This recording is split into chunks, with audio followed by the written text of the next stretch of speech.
প্রিয় দর্শক, আপনাদের সবাইকে আমন্ত্রণ জানাচ্ছি আমাদের সাপ্তাহিক আয়োজন যে কথা কেউ বলে নেই আজকের এই অনুষ্ঠানে। আজ আমরা কথা বলবো বিশ্ব ডায়াবেটিস দিবস উপলক্ষে আয়োজিত আমাদের নানা বিষয় নিয়ে। আমরা এই কারণে আজকের অনুষ্ঠানের শিরোনাম ঠিক করেছি, ডায়াবেটিসের ঝুঁকি জানুন, সুস্বাস্থ্য নিশ্চিত করুন। প্রিয় দর্শক, আপনারা জানেন আজ সারা দিনব্যাপী বিশ্ব ডায়াবেটিক দিবস উপলক্ষে সারা দেশে নানা রকম আয়োজন চলছে। বিশেষ করে বাংলাদেশ ডায়াবেটিক সমিতি তারা কিন্তু একটা বড় কর্মপরিকল্পনা নিয়ে আজকে দিনব্যাপী অনুষ্ঠান করেছে। সকাল থেকে সেই অনুষ্ঠান শুরু হচ্ছে এবং সেই অনুষ্ঠানের কর্মসূচির মধ্যে আমরা অনেক কিছু দেখতে পেয়েছি এবং সেখানে সারাদিনব্যাপী অনুষ্ঠান আমরা সেই বিষয় নিয়ে কথা বলবো। এবং আজকে এই বিষয় নিয়ে কথা বলবার জন্য আমাদের সাথে স্টুডিওতে অতিথি হিসাবে রয়েছেন বাংলাদেশ ডায়াবেটিক সমিতির সভাপতি, স্বাধীনতার পদকপ্রাপ্ত জাতীয় অধ্যাপক ডাক্তার এ.কে আজাদ রয়েছেন আমাদের সাথে আরেকজন বিশিষ্ট চিকিৎসক রয়েছেন বার্ডেন হসপিটালের অনারারি সিনিয়র কনসালটেন্ট, 21 পদকপ্রাপ্ত বীর মুক্তিযোদ্ধা অধ্যাপক ডক্টর অরপ্রতন চৌধুরী রয়েছেন আমাদের সাথে। আমি দুজনকেই স্বাগত জানাই আমাদের আজকের আয়োজনে, কারণ আমরা সবসময় দেখি, বিশেষ করে আমাদের সম্মানিত অধ্যাপক ডক্টর এ.কে আজাদ খান, তিনি তো ডায়াবেটিকের সাথে আছেনই, জীবন যুদ্ধের সংগ্রামে একজন লড়াকী সৈনিক হিসাবে সারা দেশের মানুষকে ডায়াবেটিক থেকে সুরক্ষা দেবার জন্য তার সংগ্রামের কথা আমরা জানি এবং তিনি এখনও পর্যন্ত আমাদেরকে সে সেবা দিয়ে আসছেন। আর ডাক্তার অরপ্রতন চৌধুরীর কথা বলতে গেলে এটি বলতে হয় যে শুধুমাত্র ডায়াবেটিক নয়, নানা রকম সচেতনতামূলক কার্যক্রম, ধূমপান বিরোধী কার্যক্রম, বৃক্ষরোপণ কার্যক্রম, প্রাণ প্রকৃতি নিয়ে সব কিছুর সাথে তার ইনভলভমেন্ট রয়েছে। তবে আজকে যেহেতু আমরা বিশ্ব ডায়াবেটিক দিবস উপলক্ষে আলোচনা করব, ডায়াবেটিক সমিতি কী কী আয়োজন করছে, কী হচ্ছে, কীভাবে ডায়াবেটিস প্রতিরোধ করতে পারবো সেটা নিয়ে আলোচনা করবো। আমি প্রথমেই ডাক্তার এ.কে আজাদ, আপনার সুস্বাস্থ্য কামনা করছি। দীর্ঘদিন থেকে আপনি এই সেবা প্রদান করে আসছেন। এবারের যে প্রতিপাদ্য সুস্বাস্থ্যই হোক আমাদের অঙ্গীকার, এবং আপনারা বলছেন যে এই ডায়াবেটিসটি এমন একটি রোগ, যদি আমরা সচেতন থাকি, আমরা যদি নিজেদের মধ্যে আত্মসচেতনামূলকভাবে আমাদের খাদ্য অভ্যাস, আমাদের জীবনের পরিমিত বোধ, এগুলি যদি আমাদের মধ্যে থাকে তাহলে কিন্তু এই ডায়াবেটিসকে আমরা নিয়ন্ত্রণে রাখতে পারবো, সুস্বাস্থ্যের অধিকারী হতে পারবো। আপনি আজকে এই বিশ্ব ডায়াবেটিক দিবস উপলক্ষে একেবারে সারাদিনের যে কর্মসূচিগুলো ছিল সেগুলি ছাড়াও আমাদের যারা এই ডায়াবেটিস রোগী রয়েছে বা যারা রোগী হবার শঙ্কায় রয়েছে তাদের নিয়ে আপনার বিশ্লেষণ কী? ধন্যবাদ। প্রথম কথা হলো যে এই যে আজকের দিন, এটাতে মানুষকে সচেতন করা যে ডায়াবেটিস নিয়ে কীভাবে সুস্থ থাকা যায়। শুধু তাই নয়, ডায়াবেটিস যে বহুলাংশে সম্পূর্ণই প্রতিরোধযোগ্য। সুতরাং আজকের দিনে আমাদের আরও সচেতন হতে হবে যে কী করে ডায়াবেটিসকে সম্পূর্ণই প্রতিরোধ করা যায়। ডায়াবেটিস তো সমস্ত বিশ্বে মহামারী, যে তথ্যটা প্রায় সবাই জানে। আমি মনে করি যে তথ্যটা মানুষ অত ভালো করে খেয়াল করে না, সেটা হলো যে এই ডায়াবেটিসের বৃদ্ধির হারটা উন্নত বিশ্ব যেমন পশ্চিম ইউরোপ বা উত্তর আমেরিকার চাইতে বাংলাদেশের মতো উন্নয়নশীল দেশে বেশি, কিন্তু এটাকে রোধ করা যায়। এবং এটা এইসব দেশে বেশি কেন? বেশি হলো যে আমাদের যে জীবনযাপন পদ্ধতির পরিবর্তন, সেটা খুব দ্রুত গতিতে চলছে। উন্নত বিশ্বের যা পরিবর্তন তা হয়ে গেছে, এবং সেই পরিবর্তনের সৃষ্ট যে অসুবিধাগুলো হয়েছে সেগুলো তার বরং এখন প্রতিরোধ করা বা কারেকশনের পর্যায়ে আছে। তা আমার দেশের লোকেরা এখনও এ ব্যাপারে সচেতন হয়নি। তাহলে প্রথমে আমি একটু সময় নিয়ে বলবো যে ডায়াবেটিস প্রতিরোধ করতে গেলে কী করতে হবে আমাদের। সেটা বুঝতে গেলে আমাদের বুঝতে হবে যে কেন ডায়াবেটিস এরকম মহামারী রোগে দেখা গেল এবং সেটা বাড়তেছে কেন। দেখুন, ডায়াবেটিস তো দুটার সংমিশ্রণ। একটা বংশগত প্রভাব, মানে যেটাকে বৈজ্ঞানিক ভাষায় হলো জেনেটিক ইনফ্লুয়েন্স, আর একটা হলো পারিপার্শ্বিকগত প্রভাব। তা আমাদের জেনেটিক ইনফ্লুয়েন্সের উপরে কার্যত তো কোনো কিছু করার নাই, একেবারে নাই তা বলছি না আমি। যেমন ডায়াবেটিক যে ফ্যামিলিতে বেশি, তাদের হয়তো বেশি ডায়াবেটিক ওরা ফ্যামিলিতে বিয়ে শাদী না হলে ভালো, এই কথা বলছি। কিন্তু এটা তো আর প্র্যাকটিক্যাল কথা নয়। কিন্তু আমাদের যে জীবনযাপন পদ্ধতির পরিবর্তনের ফলে যে সৃষ্ট অসুবিধাগুলো হয়েছে সে মানুষের সৃষ্টি, সেটার থেকে এটা বাড়তেছে। কারণ এখন বর্তমানকালে মানুষের কায়িক পরিশ্রম কমে গেছে। আমরা ঢাকা শহরে বেশ কয়েক বছর একটা সমীক্ষা চালিয়েছিলাম, দেখেছি শতকরা 40%-এরও বেশি শিশু মোটা হয়ে গেছে। মোটা হয়ে যাওয়া যে একটা অসুখ, এটা মানুষের খেয়াল করে না। আর একটা হলো যে বর্তমানে এই জীবনযাপনের পদ্ধতির পরিবর্তন ফলে মানুষের হাঁটা চলার অভ্যাস কমে গেছে। এমনকি গ্রামেও যেখানে আগে মানুষ হেঁটে বাজার করত, এখন সেখানেও ঘরের সামনে থেকে রিক্সায় উঠে বাজারে যায়, রিক্সার থেকে আধা মাইল দূরের বাজারেও তাই করে। এখন তো আরো ব্যাটারি রিক্সা চলে আসছে, আরো ব্যাটারি চালিত রিক্সা। ছেলেপেলেরা কয়েক পরিশ্রম তো খেলা ভুলে যাচ্ছে। খেলা মানে কম্পিউটার নিয়ে খেলা। কম্পিউটার নিয়ে খেলাটা যে খারাপ তা বলছি না, কিন্তু সুস্থভাবে বেড়ে উঠতে, সুস্থ থাকতে তার কায়িক পরিশ্রমযুক্ত খেলা, আউটডোর গেম খেলা প্রয়োজন। সেটা কমে গেছে এতখানি। বর্তমানে ঢাকা শহরের মতো ব্যস্ত শহরে তো স্কুল কলেজে খেলার জায়গাই নেই। যেটু আছে ফুটপাত, সেটাও ভেন্ডাররা দখল করে নিয়ে গেছে। এই ব্যাপারে আমাদের সচেতন হতে হবে। সচেতন হলে এটা প্রতিরোধ করা সম্ভব। এবং আমি একটা বলবো যে গত কয়েক বছর আমরা একটা রিসার্চ চালাচ্ছি যে মানুষ কি বললে মানুষ কথাটা শুনবে। ডাক্তাররা সাধারণত অথবা পাবলিক হেলথ স্পেশালিস্টরা বলে যে আমরা তো মানুষকে সচেতন করার চেষ্টা চালিয়েই যাচ্ছি, কিন্তু মানুষ তো শোনে না। কথাটা কিন্তু ঠিক নয়। আসলে কিভাবে বললে মানুষের শুনবে ওইটা আমরা আয়ত্ত করিনি। আমি একটা উদাহরণ দিয়ে বললে বোঝাবো। এখানে আমার পাশে অধ্যাপক অরূপতন চৌধুরী আছে, সে তো নিবেদিত প্রাণ মানুষ ধূমপান বিরোধের জন্য। তো ধূমপান তো একটা সামাজিক ক্রাইম আমি মনে করি। যারা তামাকের ব্যবসা করে তাদের আমি মনে করি ক্রিমিনাল, তারা এটা করতে পারতো না। কারণ ধূমপানের কোনোই গুণ নাই, খালি ক্ষতি। এমনকি যে জমিতে তামাক উৎপাদন করা হয় সে জমিটারও ক্ষতি, এনভায়রনমেন্টের ক্ষতি। শুধু তাই না, ধরেন আপনি যদি একটা বিষ খান আপনার ক্ষতি, কিন্তু ধূমপান আপনার ক্ষতি হয়, পাশে যে লোক তারও ক্ষতি হয়। এবং আমার দর্শকদের মধ্যে যারা জীবনে একবার ধূমপান টান দিয়ে দেখছে, দেখবেন ধূমপান শুরুতে কিন্তু খুবই আনপ্রেজেন্ট, শুরু করা খুবই আনপ্রেজেন্ট। তা সত্ত্বেও সিগারেট কোম্পানিগুলো নতুন লোক রিক্রুট করে ফেলে ধূমপানের জন্য। তাহলে চিন্তা করেন যে কীরকম ক্রিমিনাল হলেও কীরকম এফিশিয়েন্ট। তো আমরা তার সাথে ম্যাচ করতে পারছি না। তো এখন তো আবার ধূমপানের মধ্যে নানা রকম ফ্লেভার যুক্ত ধূমপান চলে আসছে, ইলেকট্রনিক সিগারেট এসছে, এবং চিকন মোটা নানা রকম, মানে মানুষকে আকৃষ্ট করবার জন্য সব ধরনের। কিন্তু আমি যে কথাটা বলতে চাচ্ছি যে আমরা সেই জিনিসটা আয়ত্ত করি নাই, কিভাবে বললে শুনবে মানুষে।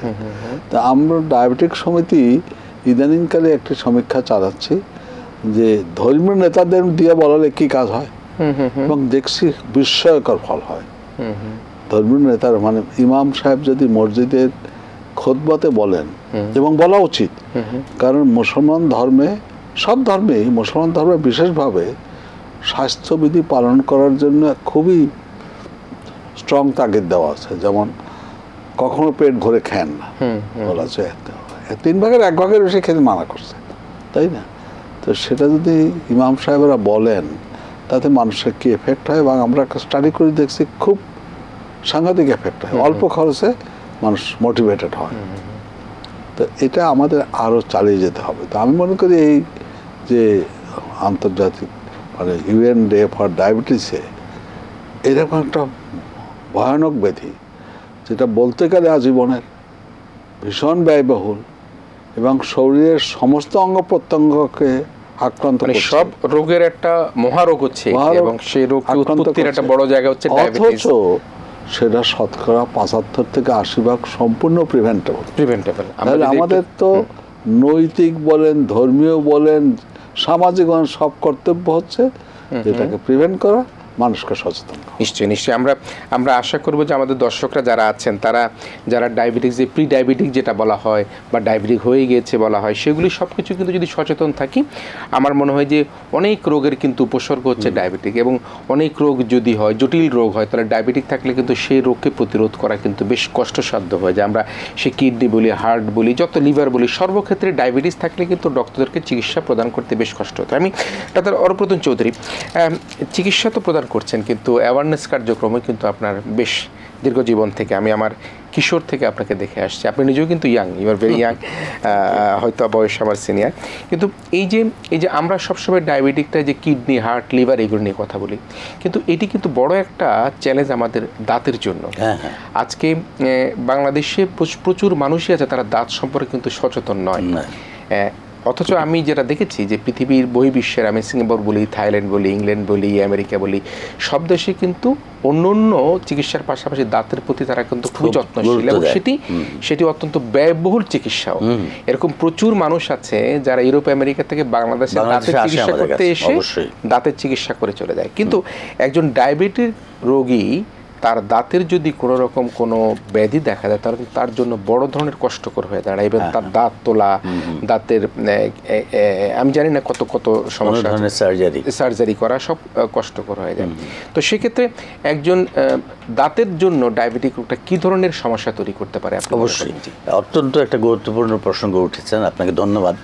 আসলে ডায়াবেটিসের জটিলতা যেগুলো একটু আগে বললেন, 5টা জটিলতা কিন্তু সাধারণত হয়ে থাকে অনিয়ন্ত্রিত ডায়াবেটিস, যেমন kidney failure, heart disease, retinopathy, চোখের ছানি পড়া, অ্যাথেরোস্ক্লেরোসিস, পায়ের পচনশীল রোগ, গ্যাংগ্রিন। এগুলো ছাড়াও বিশ্ব স্বাস্থ্য সংস্থা এবং আন্তর্জাতিক ডায়াবেটিস ফেডারেশন সাম্প্রতিককালে আরেকটি জটিলতার কথা বলছে, সেটা হচ্ছে মাড়ির রোগ, অর্থাৎ আমাদের যে পেরিওডন্টাল ডিজিজ, গাম ডিজিজ, একসময় যেটা বলা হতো পায়েরিয়া, এখন আমরা বলি পেরিওডন্টাল ডিজিজ। মাড়ি থেকে রক্ত পড়ে, মাড়ি ফুলে যায় এবং মাড়ি থেকে পুঁজ বের হয়, মুখে দুর্গন্ধ হয়, দাঁত নড়ে যায়, অকালে দাঁত পড়ে যায়। এটা হচ্ছে পেরিওডন্টাল ডিজিজ। এটা কিন্তু ডায়াবেটিক রোগীদের একটা লক্ষণ।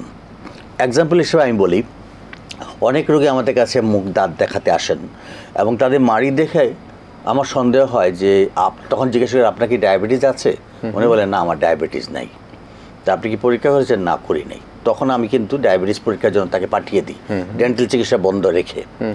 তিনি রেজাল্ট নিয়ে আসেন, পরের দিন দেখা যায় ডায়াবেটিস, হাই সুগার লেভেল, অর্থাৎ তিনি জানেনই না যে তার ডায়াবেটিস হয়েছে। সুতরাং একজন ডেন্টিস্ট কিন্তু প্রথমে শনাক্ত করে যে তার ডায়াবেটিস হচ্ছে, কারণ লক্ষণটা আমি মুখে দেখি। সুতরাং এখানে দেখেন ডেন্টিস্টের একটা বিরাট রোল। আরেকটা যেটা হচ্ছে যে এখন বলছে যে ডায়াবেটিস পেরিওডন্টাল ডিজিজটা একটা 6th কমপ্লিকেশন অফ ডায়াবেটিস। আরেকটা গবেষণা যেটা আমি এই গবেষণাটা করেছি আমার পিএইচডি যখন করি, তখন আমরা দেখেছি যে মাড়ির রোগ যাদের থাকে সেসব ডায়াবেটিস রোগীদের সুগার কন্ট্রোলে থাকে না। ধরেন একজন ডায়াবেটিক রোগী আসছে একজন ডায়াবেটোলজিস্টের কাছে, তার ইনসুলিন নিচ্ছে, সে খাদ্য নিয়ন্ত্রণ করছে, সে ব্যায়াম করছে, তদুপরি তার সুগার কিন্তু কমানো যাচ্ছে না। কারণটা কি? এখন ডাক্তার সাহেব তো তার মুখটা হা করে কোনোদিন দেখেননি, কিন্তু মুখটা হা করলে দেখা যাচ্ছে মাড়িতে তার প্রদাহ, মাড়ি ফোলা, মুখে দুর্গন্ধ, তখন দেখা যাচ্ছে তার মাড়ির রোগ। এখন তাকে যখন ডেন্টিস্টের কাছে রেফার করেন তিনি, তখন ডেন্টিস্ট যখন তার দাঁতের চিকিৎসাটা করে দেন, মাড়িটাকে সুস্থ করে দেন চিকিৎসার মাধ্যমে, তখন দেখা যায় সুগারটা কমে আসে। আচ্ছা, সুতরাং একটা যোগসূত্র কিন্তু রয়েছে। মাড়ির রোগ থেকেও কিন্তু ডায়াবেটিসের উৎপত্তির, ডায়াবেটিস নিয়ন্ত্রণ থাকবে না। আচ্ছা। আর পেরিওডন্টাল ডিজিজ আর ডায়াবেটিস হচ্ছে টু ওয়ে ট্রাফিক, অর্থাৎ ডায়াবেটিস নিয়ন্ত্রণ না থাকলে মাড়ির রোগ হবে, বা মাড়ির রোগ বেশি হলে ডায়াবেটিসও বেড়ে যাবে। সুতরাং দুইটাকে আপনার নিয়ন্ত্রণ রাখতে হবে। এই জন্য আমরা আমাদের যে ডায়াবেটিক গাইড বইটা আমরা বারডেম হাসপাতাল থেকে প্রতিটা রোগীকে দেই, যেটা একটা রোগী যখন বারডেমে আসে তখন যখন তার রক্ত পরীক্ষা করে তার শনাক্ত হয়, তখন তাকে কিন্তু একটা বই দেওয়া হয় যেটার নাম হচ্ছে ডায়াবেটিক গাইড বুক। ওইটার মাধ্যমে সে সমস্ত ডিপার্টমেন্টগুলোতে যায়, চক্ষু বিভাগে যায়, খাদ্য নিয়ন্ত্রণের জন্য তার যে ডায়েট চার্ট করা হয়, তার পায়ের পরীক্ষা করা হয়, তার সব কিছু সেখানে, দাঁতের পরীক্ষাটাও কিন্তু আছে। এবং আমরা ওইখানে কিন্তু কীভাবে মুখ ও দাঁতের যত্ন দেবে সেটাও কিন্তু আমরা সন্নিবিষ্ট করেছি। অর্থাৎ এটা একটা গুরুত্বপূর্ণ বিষয় যে মুখের স্বাস্থ্যের সঙ্গে ডায়াবেটিসের একটা বিরাট রিলেশন রয়েছে। সুতরাং আমরা ডায়াবেটিস নিয়ন্ত্রণ যদি আমরা রাখতে চাই, যে ডাক্তার মোহাম্মদ ইব্রাহিমের মূল মন্ত্র ছিল 3টা ডি, ডায়েট, ড্রাগ, ডিসিপ্লিন। আচ্ছা, ডায়েট হচ্ছে খাদ্য নিয়ন্ত্রণ, আর ড্রাগটা হচ্ছে তিনি যদি ইনসুলিন নেন ইনসুলিন নেবেন, এবং তিনি যদি ট্যাবলেট খান ট্যাবলেট খাবেন। আর ডিসিপ্লিনটা হচ্ছে লাইফস্টাইল মডিফিকেশন। আমরা কিন্তু ওই ডিসিপ্লিনটাই এখন করি না অনেক। সেটাই, আমরা গভীর রাত থেকে বাসায় ফিরি, খেয়ে শুয়ে পড়ি, তখন খাই কোনো যা কিছু খাই। আমাদের যে একটা বয়সের সাথে সাথে যে আমাদের একটা ডায়েট চার্ট করা উচিত, এটা অনেকেই জানে না।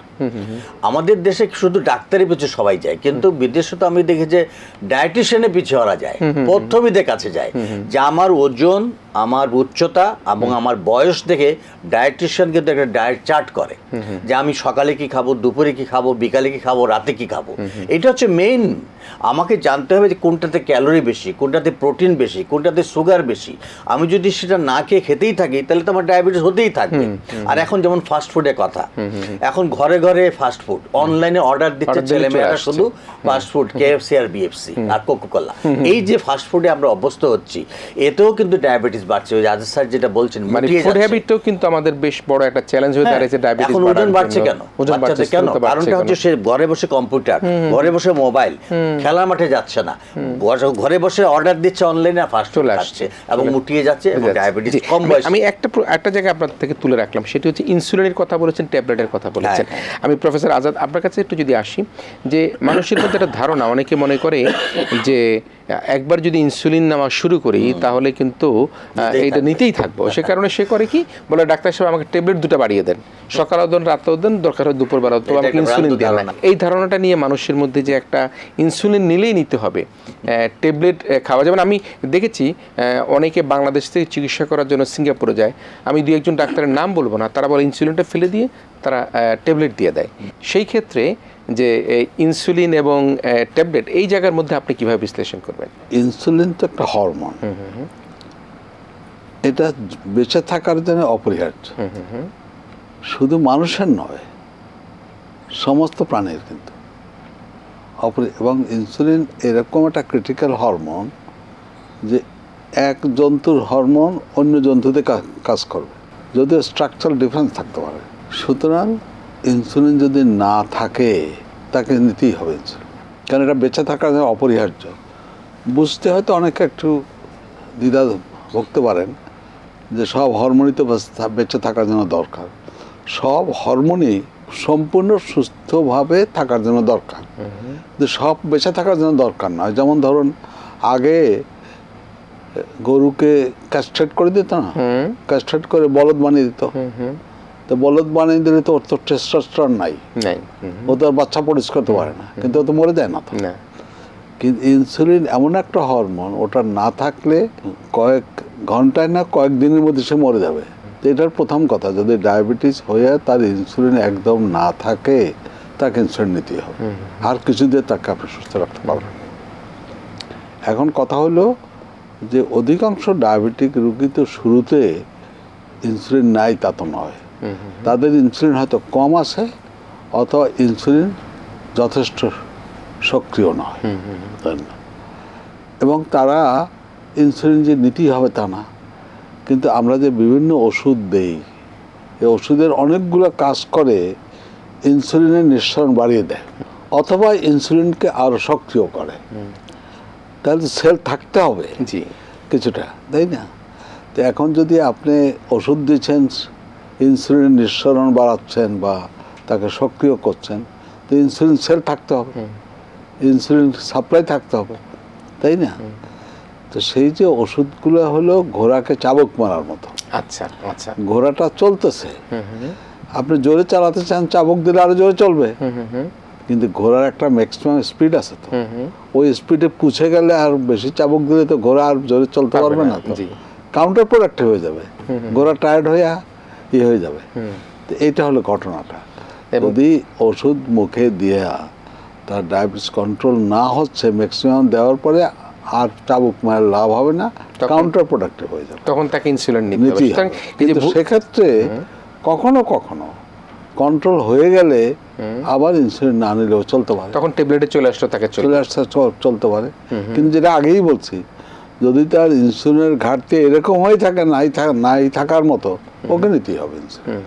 এটা তো এখানে একটা কথা বলা দরকার, বর্তমানে যে ইনসুলিন দেওয়ার পদ্ধতিগুলা, দেওয়ার সেলাইগুলা, মানে সুইগুলা এরকম ফাইন হয়ে গেছে, আসলে সত্যিকার অর্থে একটা পিঁপড়ার কামড়ের মতো মনে হবে না। জি জি, এটা একটা ভীতি, ইনজেকশন একটা ভীতি থাকে।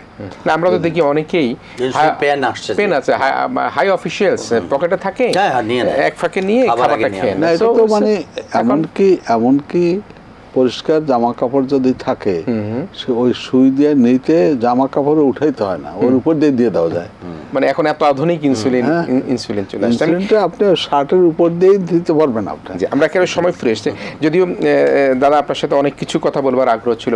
ইনসুলিন দেখার আমরা ওজন পিক মানে সপ্তাহে একটা নেবার কিন্তু একটা ইনসুলিন আমরা দেখতে পাচ্ছি, যেটা ওয়েট লুজও করে, আবার শুনেছি আবার এটা কাভারে করে সেটা শুনেছি। সে আলোচনা হয়তো শুনলাম আমরা, নিশ্চয়ই যারা এরকম ডায়াবেটিস আক্রান্ত রয়েছেন তারা ডাক্তারের কাছ থেকে পরামর্শ নেবেন। আমি আপনাদের শেষে যদি আসতে চাই যে ধূমপানের সাথে এই ডায়াবেটিকের সম্পর্ক কি, সেই জায়গাটা যদি একেবারে আপনার শেষ খুব ইম্পর্টেন্ট একটা প্রশ্ন করেছেন আপনি। দেখেন, সাম্প্রতিককালে একটা গবেষণা হয়েছে এবং তাতে দেখা গেছে যে যারা তরুণ বয়সে ধূমপান শুরু করে, এটা কিন্তু আগে আমরা জানতাম না, এখন জানলাম।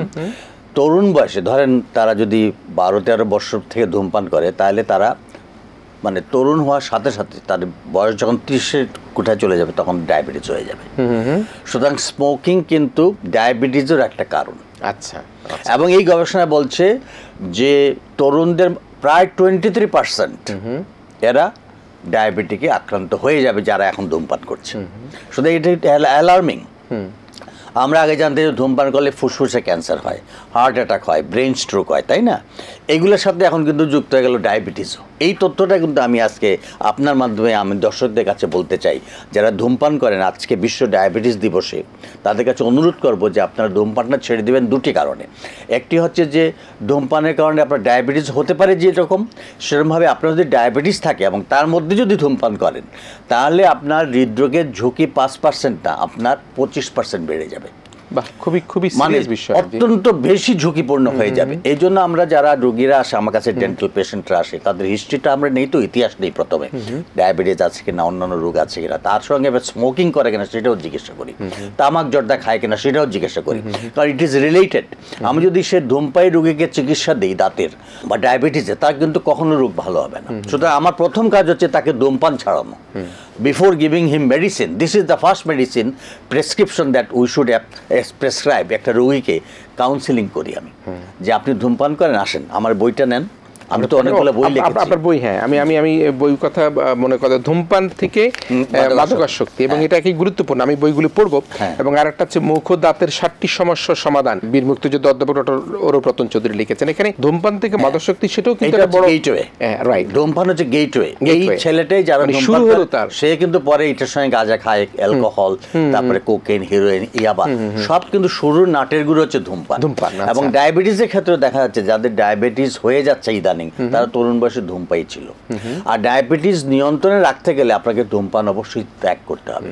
আমি ব্যায়াম করব, আমি ইনসুলিন নিব, আমি ডায়েট চার্ট করে পথ্য খাবো, আর এদিকে ধূমপান করবো, আপনার কিন্তু কোনো লাভ নাই। আমি জেনে শুনে পৃথিবীর এখন প্রায় দেশেই কিন্তু আমি এখন শুনেছি যে ইংল্যান্ডে আগামী কিছুদিন পরে তারা একটা বয়স মানে 10-12 বছর পরে তারা টোটাল ধূমপানটাকে ব্যান করে দিবে।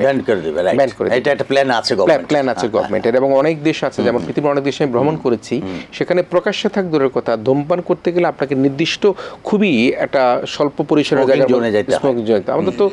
জি, পৃথিবীতে যখন শুরু হয় ধূমপান, তখন হয় কি যে অধূমপায়ী এলাকা, ধূমপায়ী এলাকা। তো এখন ফিলোসফিকে বলে ধূমপান যেহেতু ক্ষতিকর, এনভায়রনমেন্টও ক্ষতি করে, অন্য মানুষকেও ক্ষতি করে, সুতরাং যেখানে ধূমপান কিছু লেখা নাই তার মানে নিষিদ্ধ। কারণ 2-1 যারা আসক্ত হয়ে গেছে, ও ছাড়া চলতেই পারছে, তাদের জন্য লেখা আছে বাবা তুমি গেলে যদি লেখা নাও থাকে তাহলে বুঝতে হবে সেখানেও নিষিদ্ধ। যদি লেখা থাকে যে এটা ধূমপান মুক্ত এরিয়া, তাহলে শুধু সেখানেই ধূমপান, আর বাকি সব এরিয়া হচ্ছে কি। এখন কিন্তু তামাক নিয়ন্ত্রণ আইনে আমরা এই যে স্মোকিং জোন উঠিয়ে দেওয়ার জন্য এখন তামাক নিয়ন্ত্রণ আইনে আছে। এখন কোন স্মোক, এখন বিশ্ব স্বাস্থ্য সংস্থা বলছে 100% স্মোক ফ্রি করতে হবে প্রতিটি দেশকে এফসিটিসির আলোকে। আসলে সত্যি কথা বলতে গেলে যে পৃথিবীতে যে ধূমপানটা বেঁচে আছে সেটা মানুষের অনৈতিক কারণে। কারণ ধূমপানের তো কোনোই গুণ নাই, সবই ক্ষতি। তামাক চা নিষিদ্ধ করা হয় না কেন?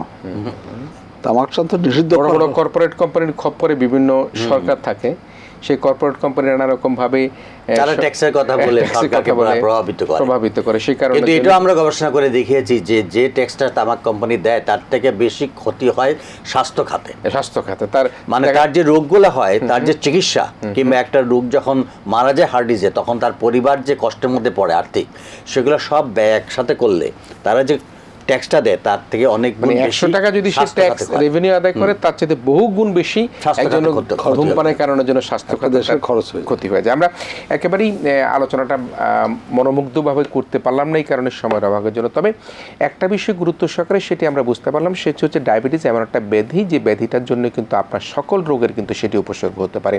আমরা যারা তরুণরা রয়েছে, যারা কিশোররা রয়েছে এবং যারা এখন কিশোর ছাড়াও অন্য যারা রয়েছেন ধূমপান করেন, আমরা মনে করি সেই ধূমপানটা পরিহার করলে কিন্তু আমাদের জন্য স্বাস্থ্যের জন্য, সুস্বাস্থ্যের জন্য, ডায়াবেটিসের জন্য বড় একটা উপকার হবে। এটা একটি ঝুঁকিপূর্ণ জায়গায়, শুধুমাত্র যে আমাদের ডায়াবেটিকের জন্য নয়, নানা রকম রোগের কথা এখানে বলা হয়েছে। একই সাথে আমরা বিশ্ব ডায়াবেটিক দিবসের এই দিনে আমরা প্রত্যেকেই আমাদের পরিমিত বোধ, জীবনযাপন, আমাদের খাদ্যাভ্যাস, আমাদের যে কর্ম পরিকল্পনা, আমাদের বাচ্চাদের খেলাধুলার ব্যবস্থা করা, সব কিছু করবার জন্য আমরা আজকের এই দিবসে সকলে মিলে আমরা একত্রিত হয়ে যদি আমরা চেষ্টা করি তাহলে বাংলাদেশকে অন্তত পক্ষে আমরা এই ডায়াবেটিকের ঝুঁকি থেকে আমরা বাঁচাতে পারবো। আমি আজকে দুজন অতিথি, বিশিষ্ট চিকিৎসক ডাক্তার AK আজাদ খান, আপনি সুস্বাস্থ্যের অধিকারী হবেন, আপনার ডায়াবেটিসের কথা আরও দীর্ঘদিন ধরে আমাদের বলে যাবেন, এই আশাবাদ ব্যক্ত করছি আজকে ATN বাংলার পক্ষ থেকে। এবং ডাক্তার অরূপ রতন চৌধুরী, আমরা আশা করব আপনি চির তারুণ্যের মতো বেঁচে থাকেন। আমাদের এই সমাজের আপনি ধূমপান নিয়ে যে বিপ্লব ঘটিয়েছেন সেই বিপ্লবের অংশীদার হিসেবে ডায়াবেটিকের জন্য আপনি আপনার যে কর্ম পরিকল্পনা সেগুলো চালিয়ে যাবেন। প্রিয় দর্শক, আপনারা এতক্ষণ আমাদের সাথে ছিলেন। আপনাদের সবাইকে আজকের বিশ্ব ডায়াবেটিস দিবস উপলক্ষে আমাদের যে আয়োজন ছিল, ডায়াবেটিসের ঝুঁকি জানুন, সুস্বাস্থ্য নিশ্চিত করুন, এই আয়োজন এখানেই শেষ করছি। আপনারা ভালো থাকবেন, সবাই মিলে ভীষণ ভালো থাকবেন।